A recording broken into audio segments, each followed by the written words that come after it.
Na nossa primeira live, nós falamos sobre a importância da visão, como é importante ter um lugar para qual chegar. Na segunda live, nós falamos dos problemas que podem impedir de nós chegarmos nesse lugar. Na terceira live, nós falamos de estratégias para chegar nesse lugar. E hoje nós vamos falar do que seria esse lugar, né? Qual é o ministério que o Senhor deseja. Então, para isso, a gente sempre também traz a palavra do Senhor em 1 Crônicas, capítulo 15. 1 Crônicas, capítulo 15. E a música, ela faz parte do dia a dia do povo de Israel, assim como sempre fez parte da humanidade, mas começa a fazer parte do culto através de Davi. Em 1 Crônicas 15, verso 16, vai dizer assim: Disse Davi aos chefes dos levitas que constituíssem a seus irmãos os cantores, para que com instrumentos músicos, com alaúdes, harpas e símbolos, se fizessem ouvir e levantassem a voz com alegria. Subtítulo que tem aqui dentro desses versículos é Designados músicos para o templo. Ou seja, a partir do momento em que Davi ele traz a arca de volta para Jerusalém e ele coloca ali o seu tabernáculo de Davi, ele institui cantores, levitas, músicos que pudessem cantar e utilizar a música dentro do ambiente de culto. Nós podemos dizer, então, dentro de um aspecto bem rústico, né, que ali foi formado o primeiro ministério de louvor. Então, se te perguntarem qual foi o primeiro ministério de louvor da Bíblia, você pode dizer que foi no momento em que Davi ele institui que os levitas não somente cuidassem das coisas do templo, mas que eles também cantassem. A música, então, além do dia a dia do povo de Israel, começa a fazer parte do culto. E era extremamente organizado. Tinha escala, tinha os responsáveis pela parte do sopro, tinha os responsáveis pela voz, tinha o líder de todos, tinha os compositores, enfim. Era algo que faria, né, uma inveja, digamos assim, né, a muitos ministérios de louvor grandes, porque era de fato algo muito estruturado. A partir daí, a música passa a fazer parte do culto. Isso no templo depois erguido por Salomão, isso até mesmo durante o exílio, tanto que a gente tem aquele salmo bastante conhecido, onde os babilônicos vão pedir para que os cantores cantem, e eles vão dizer: como eu cantarei se eu estou longe de Jerusalém, né? E temos também a música dentro da liturgia da sinagoga, e é claro, temos também a música dentro da liturgia da igreja primitiva. A partir de Davi, vamos utilizar essas terminologias para ficar mais tranquilo para a gente entender, onde o ministério de louvor é instituído, nós temos o ministério de louvor atuando, né, no templo, temos o ministério atuando durante o exílio, temos atuando no segundo templo e temos também durante as sinagogas. Na igreja primitiva, como isso acontece? A gente vê a importância da música em diversos trechos da palavra de Deus, onde a música é ali colocada em cartas de Paulo e tal, mas a gente também vê uma instrução de Paulo para que a igreja cante. Abra sua Bíblia aí em Colossenses 3, verso 16, amém? Habite ricamente em vós a palavra de Cristo, instruí-vos, aconselhai-vos mutuamente em toda sabedoria. E aí Paulo vai dizer, louvando a Deus com quê? Salmos, hinos e cânticos espirituais, com gratidão em vosso coração.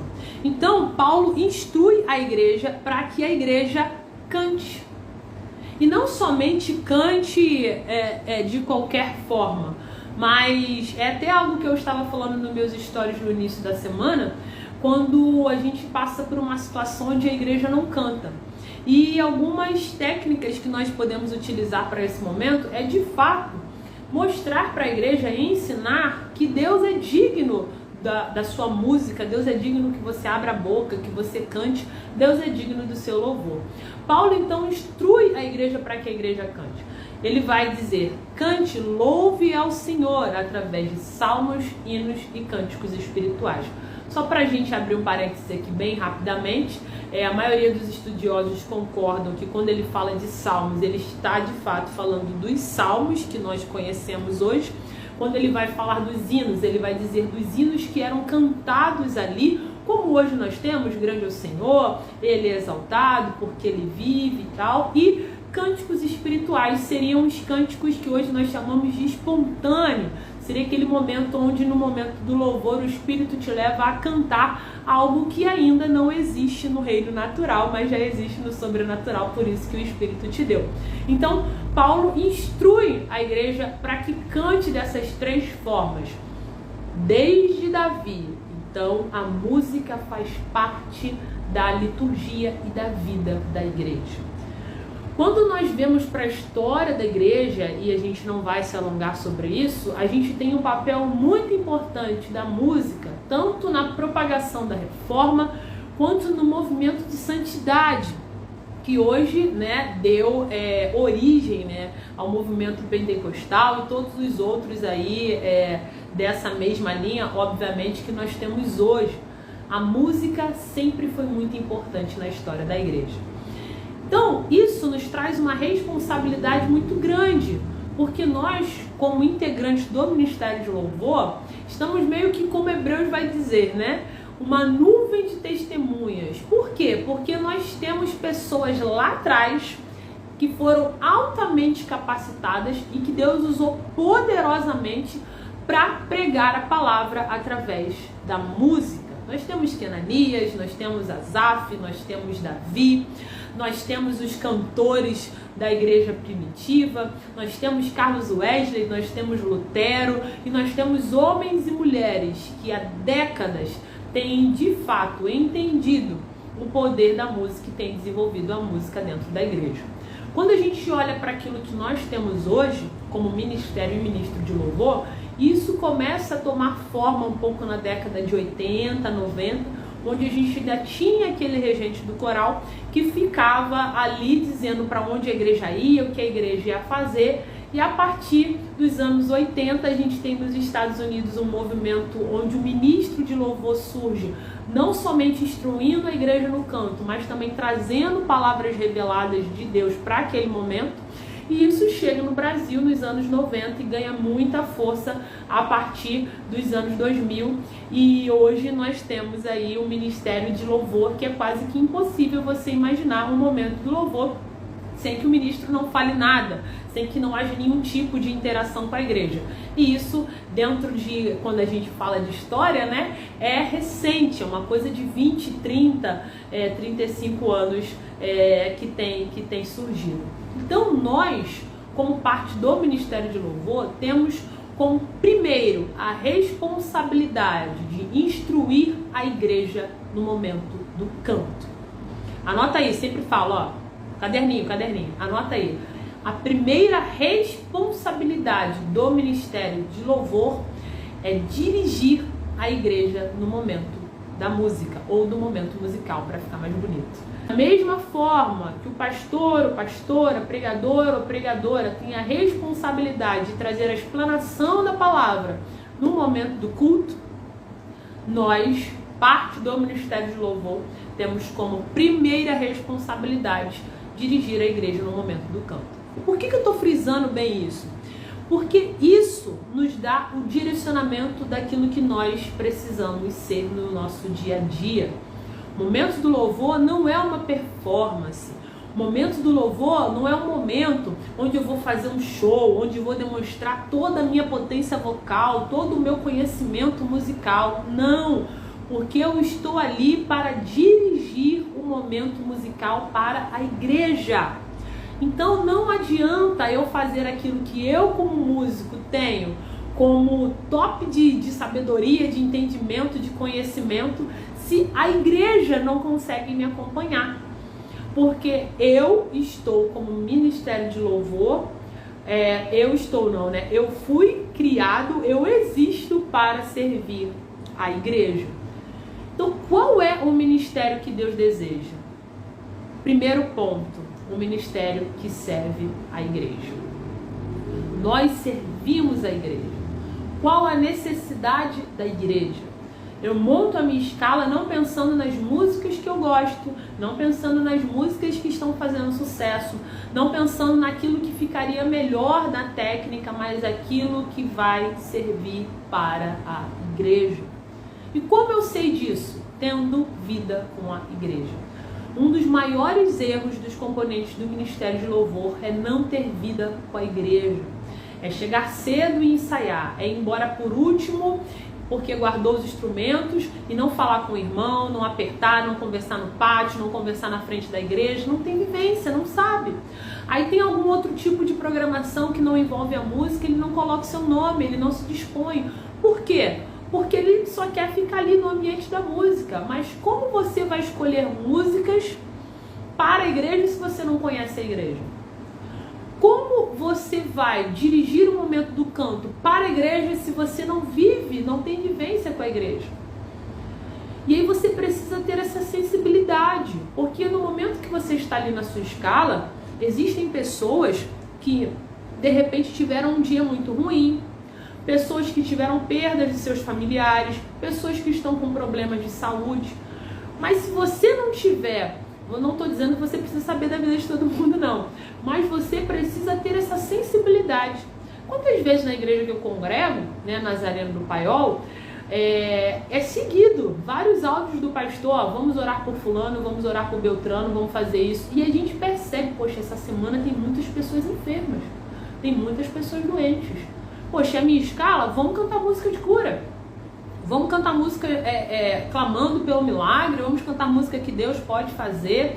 Eu não sei da vida de todos, mas eu tenho uma sensibilidade e o Espírito tocou o meu coração de eu entender. Poxa, a igreja está, de fato, precisando de uma palavra que diga: Deus continua sendo Jeová Rafa, Deus que cura. Mas se eu não tenho vivência com a igreja, eu escolho aquilo que eu quero. E aí também é entender aquilo que a igreja está tendo como movimento. Não, a igreja essa semana está trabalhando esse tema, a igreja esse mês está trabalhando esse tema. Ah, não, já escolhi minhas músicas. Ah, não, eu queria tanto cantar aquela música nova. Ah, não, a minha voz não fica boa nessa música. Qual é a primeira função do Ministério de Louvor que Deus deseja? Servir a igreja.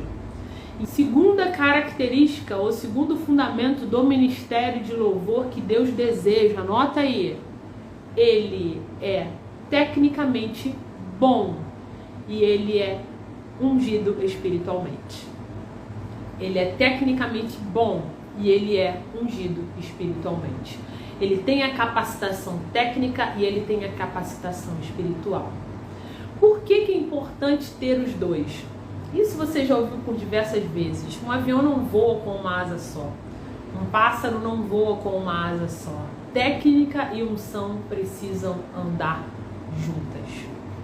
Técnica e unção precisam andar juntos. É claro que você vai falar assim, mas tem aquela pessoa que não canta nada, não toca nada e ela já cantou, já tocou, eu senti muito a presença de Deus. Sim, com certeza. Até porque se você for me perguntar, se você só tiver que escolher um, e você insistir, eu vou dizer, não, é unção, obviamente, é unção que despedaça o jugo, mas a unção te respalda e a técnica te garante para que você vá para mais longe. Porque se você só sabe fazer a escala de dó, vão ter músicas que vão estar em ré, você não vai conseguir tocar. Aí quando for em ré, você diz, chama fulano porque essa eu não consigo. Você pode ser John Wesley na terra. Você pode ser alguém que abre a boca, meu Deus, o fogo desce.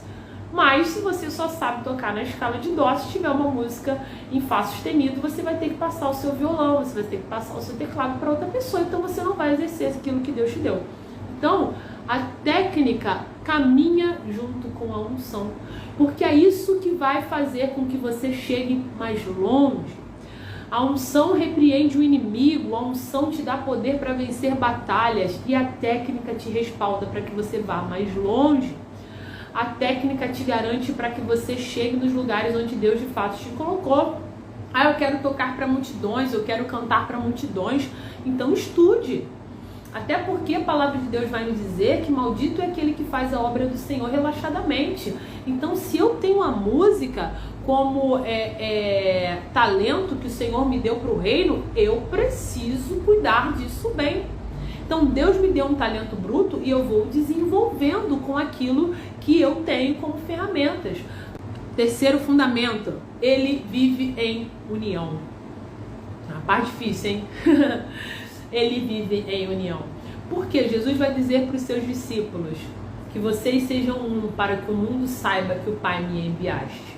Eu fiquei pensando sobre isso e fiquei pensando sobre os frutos, né? O fruto do Espírito e as suas características, né? Longanimidade, bondade, alegria. E eu fiquei vendo como de fato nós precisamos ser espirituais, precisamos andar em unidade, precisamos ali mostrar os frutos para que o outro saiba e creia em Jesus Cristo. Porque eu posso falar, eu posso cantar, mas se quando for a hora de demonstrar não houver nada daquilo que eu canto, as pessoas não vão acreditar. Então eu preciso ser uma manifestação, um outdoor daquilo que Jesus é. E isso começa dentro do ministério. Como o ministério vai fluir de Deus se um não fala com o outro, se um está com raiva do outro, se um está em birra com o outro? Existem coisas que estressam às vezes dentro do ensaio do louvor, dentro do momento ali, aquela coisa de poxa vida e tal, mas você precisa relevar e deixar passar, não deixa isso entrar no teu coração. Porque o ministério é a unidade que irá trazer, que irá demonstrar que de fato Jesus Cristo está no meio de nós. É o nosso amor, que é o vínculo da perfeição, que irá demonstrar que Jesus atua através de nós. É a nossa disposição em servirmos uns aos outros, que irá de fato mostrar para a igreja que nós somos aqueles que Jesus pode contar, que nós somos vasos, né, limpos, desemborcados, para que o óleo venha sobre as nossas vidas, usando uma terminologia bem pentecostal, né? Então, meu irmão e minha irmã, o ministério de louvor, ele é unido no mesmo propósito. Ele é unido dentro da mesma visão. Unidade não quer dizer uniformidade. Quando a gente fala de uniformidade, a gente vai dizer que todos precisam estar iguais, pensar de forma igual e agir de forma igual. Não é isso que a Bíblia requer de nós. Mesmo que nós pensemos de forma diferente, mesmo que nós tenhamos características diferentes, mesmo que nós possamos agir talvez de formas diferentes, o objetivo é o mesmo, a visão é a mesma, o propósito é o mesmo. Porque nós temos dentro do nosso coração que a unidade é mais importante. Temos que ser assim como João Batista, que ao olhar a Jesus disse que eu diminuo e que ele cresça. Jesus vai nos ensinar isso, ele vai dizer maior é aquele que serve. Então, maior não é o guitarrista dentro do seu solo, não é o solista dentro daquele melisma maravilhoso, não é o ministro naquele momento que ele está lá na frente e estão todos, né, olhando para ele. Não, só tem uma estrela, só tem um que é digno de adoração e esse um é Jesus Cristo. Então não pode haver em nós esse momento eu vou aparecer, esse momento eu preciso brilhar. Não, não existe isso. Porque se nós subirmos ao altar assim, a igreja não vai receber aquilo que Deus tem para nós. Nós seremos rejeitados pelo Senhor, assim como ele vai dizer em Isaías, eu não aguento mais esse ajuntamento de vocês. Eu não aguento mais, porque quando vocês levantam as mãos de vocês estão cheias de iras. Eu não aguento mais, é preciso que haja purificação, é preciso que haja perdão. Antes de ofertar o seu serviço ao Senhor, a palavra de Deus nos ensina, reconcilie-se com teu irmão. Então, em nome de Jesus, não permita que a brecha da desunião entre no seu ministério. Nós precisamos ser um ministério que serve a igreja. Nós precisamos ser um ministério que busca capacitação técnica e espiritual. Nós precisamos ser um ministério unidos na mesma visão e no mesmo propósito. Esse é o ministério que o Senhor deseja. A partir daí, meu irmão, Jesus Cristo vai fluir através de vocês para onde Ele quiser. Cada ministério, assim como cada igreja, tem a sua característica, tem a sua identidade musical, tem o seu propósito espiritual, e isso vai ser cumprido no decorrer dos dias, dos meses, dos anos. Mas nunca perca aquilo que é primordial. E o que é primordial? Eu sou servo, eu sirvo a igreja. Eu preciso sempre buscar a capacitação. Eu nunca posso deixar de orar, eu nunca posso deixar de estudar. E eu sou um com o meu irmão. Que ele cresça, que eu diminua. Que a glória do Senhor seja sobre a vida dele. Porque quando nós estamos no mesmo propósito, quando estamos no mesmo nível, a palavra do Senhor vai dizer: ó, quão bom e agradável que os irmãos vivam em união. Não desista do seu ministério, não desista do teu chamado. Deus é contigo e Ele é o maior interessado na sua vitória. Amém? Deus abençoe a sua vida e até mais. Tchau, tchau.